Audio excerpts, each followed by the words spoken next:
Los efectos son las consecuencias jurídicas que derivan del vínculo obligacional. En principio, tales efectos se proyectan sobre los sujetos y también, en algunas ocasiones, a los sucesores. A estos se les transmite la calidad de acreedor y deudor. Los principales efectos son, para el acreedor, el derecho a exigir la prestación o a obtener forzadamente la satisfacción de su interés. Para el deudor, por el contrario, existe el deber jurídico de cumplir con la prestación.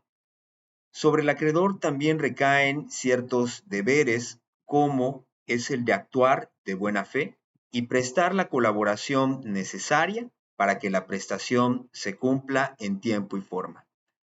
Paralelamente, el deudor adquiere el derecho a liberarse de la obligación a través de su cumplimiento y el derecho de defenderse cuando ha cumplido esta obligación, rechazando las acciones que pudiera emprender el acreedor.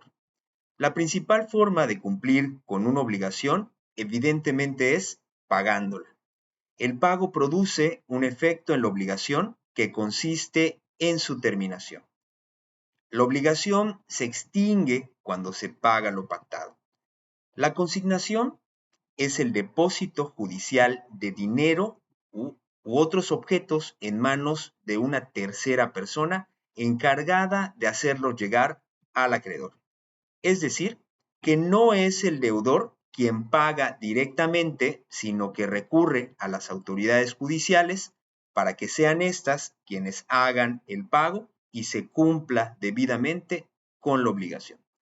De acuerdo con la ley, quien efectúa el pago por medio de la consignación, cuando ésta ha sido aprobada por un juez o tribunal, la obligación se extingue, es decir, se presume hecho el pago, aunque sea a persona distinta al propio acreedor.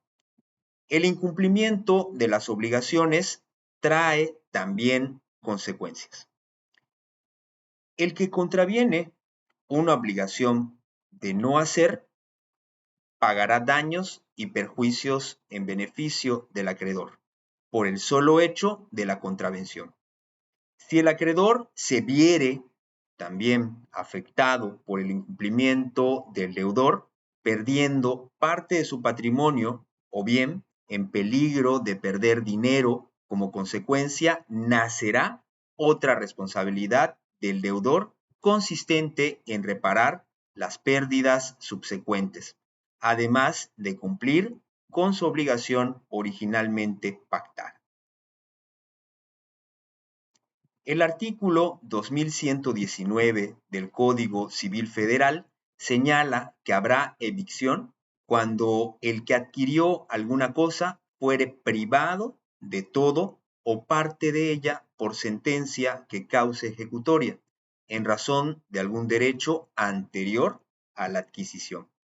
La evicción es una figura jurídica que protege el derecho de propiedad de las personas.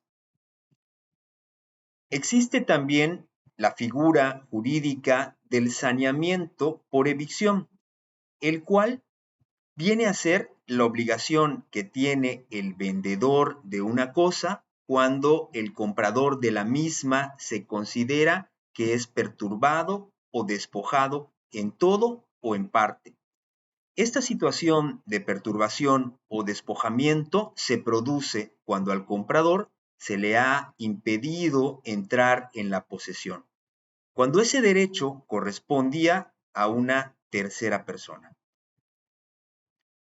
Partiendo de esa citada obligación, la misma está determinada por la restitución del precio de la mencionada mercancía vendida o el pago de los gastos del contrato que sufragó el comprador.